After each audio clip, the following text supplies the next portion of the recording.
British advanced pain clinic, నొప్పి మాయం, surgery దూరం. For appointments 9155515563. 2024 సో మీకు ఒక మంచి ఇయర్ అనుకుంటా.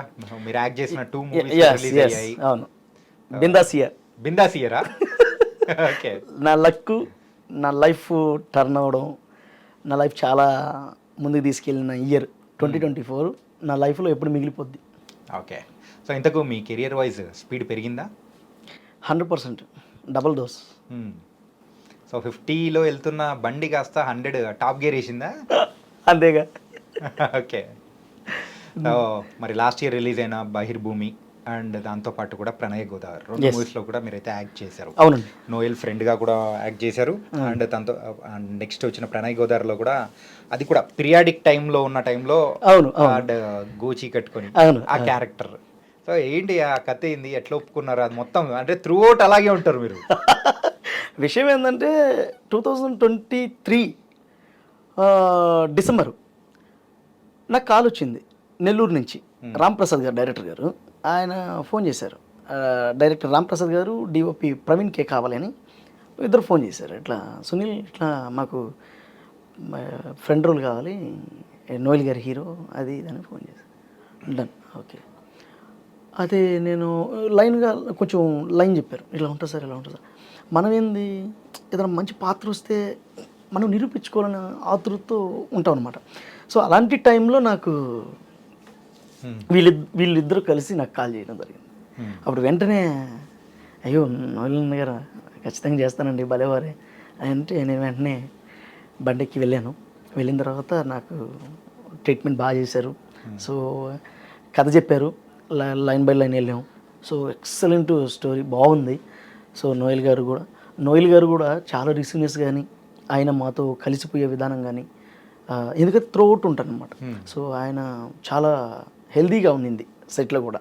ఆయనతో కలిసి నటించడం, బహిర్భూమి సక్సెస్ఫుల్గా షూటింగ్ స్టార్ట్ అవ్వడం అండ్ రిలీజ్ కూడా అవ్వడం, అది మరుపురాని జ్ఞాపకం. అది నిజంగా చాలా హ్యాపీ. ఆయనతో అన్ని రోజులు యాక్ట్ చేయడం చాలా హ్యాపీగా ఉన్నింది. ఇంకా 2025లో ఇంకా ఏ మూవీస్ రాబోతూ ఉన్నాయి? మూవీలు అంటే ఇది ప్రణయ గోదావరి మొన్న రీసెంట్గా December 13th అంటే ప్రీవియస్ చేస్తున్నాను. బహిర్భూమి రిలీజ్ అయిపోయిన తర్వాత ప్రణయ గోదావరి టీం కూడా వెంటనే వాళ్ళు పనులన్నీ ముగించుకొని వెంటనే సినిమాని థియేటర్కి తీసుకురావడం కూడా జరిగింది. అది ప్రీవియస్ నాకు పాత్ర చెప్పారనమాట. ఇలా ఉంటుంది అంటే ఒక 10-15 మందిని చూశారు. ఈ పాత్రకి ఎవరు బాగా చేస్తారు, ఎవరు చేయాలి ఏంటి అనేది చూస్తున్నారంట.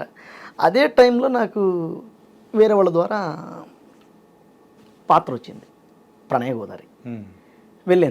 వెళ్ళిన తర్వాత డైరెక్టర్ గారు అండ్ ప్రొడ్యూసర్ గారు ఇద్దరు ఏమండి కథ ఇలా ఉంటుంది, ఈ పాత్ర చేయాలి, సో బట్టలు ఉండవు, ఓన్లీ గోచ్ ఒకటే ఉంటుంది, ఇది ప్రీవియస్ జరిగేటువంటి ఒక కథ, సో ఒక లవ్ స్టోరీ, ఇలాంటి ఒక అమాయకమైనటువంటి క్యారెక్టర్ అని చెప్పారు. నేను వెంటనే నాకు ఆ పాత్ర అంటే నాకు అసలు పిచ్చెక్కిపోయింది. అసలు వెంటనే నేను చేస్తాను సార్ అన్న. అయితే షూరా, అదే సార్ నేను ఒకటే మాట, సార్ మీకు నచ్చితే పాత్ర ఉండిచ్చండి, లేదంటే తీసేయండి, బట్ నేను ఒకసారి గెటప్ వేసుకొని చూపిస్తాను. ఇదంతా గీసుకొని మొత్తం చేసి చిన్న గోసి పెట్టుకొని అటు నిలబడ్డా. అసలు షాక్, బా కరెక్ట్ దొరికారా మనకి అని చెప్పి డైరెక్టర్ గారు ప్రొడ్యూసర్ గారు ఇద్దరు అసలు వెంటనే సెలెక్ట్ చేసేసి ఒక చిన్న అమౌంట్ ఇచ్చి నాకు చేస్తే దగ్గర 40 రోజులు రోజు గీయించేవాడిని. ఇదంతా ఎంత కష్టపడ్డాను. రీసెంట్గా ఎవరో ఆ వీడియో కూడా థియేటర్లో తీసి ఇన్స్టాలో పెడితే అది వైరల్గా మారిపోయింది, ఒక సన్నివేశం. సో నాకు అంత మంచి పేరు ఇచ్చింది, జనాలు కూడా బాగా రిసీవ్ చేసుకున్నారు ప్రణయ గోదావరిని. ఆ గెటప్ నాకు మంచి పేరు ఇచ్చింది, నాకు వెరీ హ్యాపీ. అంటే ఈ కైండ్ ఆఫ్ క్యారెక్టర్స్ అనేది కూడా ఒకప్పుడు యూజువల్గా 90s ఆ టైంలో రిలీజ్ అవుతున్న మూవీస్, అవును, మన బాబు మోహన్ గారు, సో దాసన్ సార్ గారు ఆ టైంలో చేసిన క్యారెక్టర్స్ ఒక్కసారిగా గుర్తు తెచ్చేలా చేశారనమాట. అవును అవును, మాంగారు సినిమాలో దాసన్ నారాయణ సార్ వేశారు, బాబుమోహన్ సార్ వేశారు. కానీ బాబుమోహన్ సార్కి జుబ్బా ఉంటుంది. అవును. కానీ ఇక్కడ ప్రణయ గోదావరిలో ఏమీ ఉండదు, ఒక గోజు తప్ప. సో అంటే చెప్పకూడదు కానీ ఆ ఇసుక ఆ గోదావరిలో వెళ్ళేటప్పుడు మొత్తం ఆ ఎండకి ఒళ్ళంతా పగిలిపోయి ఇంతంత కాయలు వచ్చేసి ఒళ్ళంతా 2-3 డేస్ రెస్ట్ తీసుకొని నేను మళ్ళీ వెంటనే షూటింగ్ లెక్క అటెండ్ అయ్యా అక్కడ కంప్లీటెడ్గా షూటింగ్ చేసుకున్న తర్వాత మేము బ్యాక్ వచ్చాం హైదరాబాద్కి. అంత సక్సెస్ఫుల్గా చేసాం సినిమాని. సాయి కుమార్ సార్ ఆయన లెజెండరీ యాక్టర్, ఆయనతో వర్క్ చేయడం నాకు చాలా సంతోషం.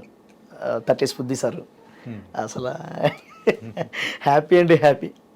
ఇప్పటి వరకు సుమారు ఒక ఎన్ని మూవీస్ యాక్ట్ చేసి ఉంటారు? నేను ఒక 45 పిక్చర్స్ యాక్ట్ చేశాను. 45 అంటే చిన్నవి అట్లా చేసుకుంటూ అంటే ఎనీథింగ్ ఏం అంటే ఒక పిక్చర్లు ఏదొచ్చినా కూడా ఒప్పేసుకుంటూ చేసుకుంటూ మనం వచ్చిన ప్రతి అవకాశాన్ని సద్వినియోగం చేసుకుంటూ ముందుకెళ్ళాను అనమాట.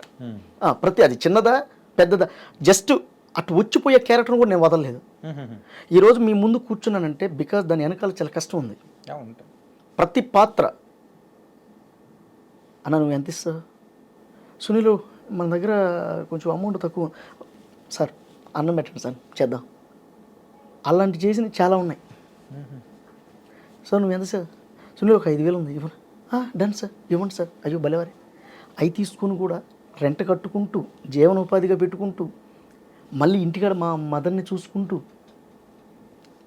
వచ్చిన పాత్రని ప్రతిదీ కూడా సద్వినియోగం చేసుకుంటూ ఎన్ని కష్టాలు వచ్చినా ఆ పరమశివుడు, నేను నమ్మే పరమశివుడు, నేను దేవుణ్ణి పరమశివుడిని నమ్ముతా, ఆ పరమశివుడు ఆశీర్వాదం, మా నాన్నగారు మా అమ్మగారు వాళ్ళిద్దరు ఆశీర్వాదంతో ఇండస్ట్రీలో చక్కగా ముందుకు వెళ్తా ఉన్నాను.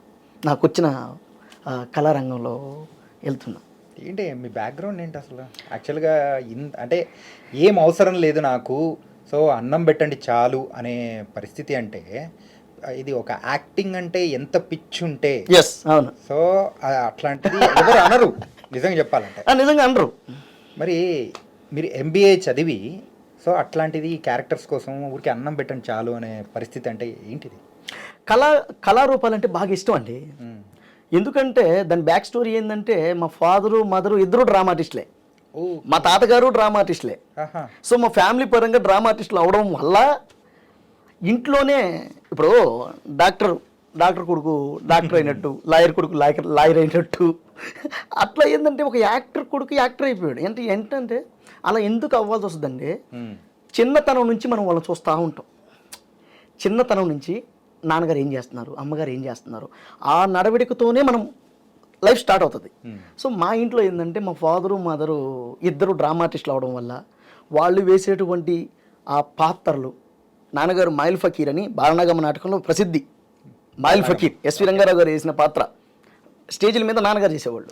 అంటే కొంచెం నాటకాల గురించి ఎవరికైనా కానీ అవగాహన ఉంది అని అంటే బాలనాగమ్మ నాటకం అంటే మాత్రం ఖచ్చితంగా అందులో సుబ్బిశెట్టి ఈ బాలనాగమ్మ నాటకం ఇంకా హైలైట్. సో దాంట్లో నాన్నగారు మాయిల్ ఫకీర్, అమ్మ అదే నాటకంలో పులిరాజు.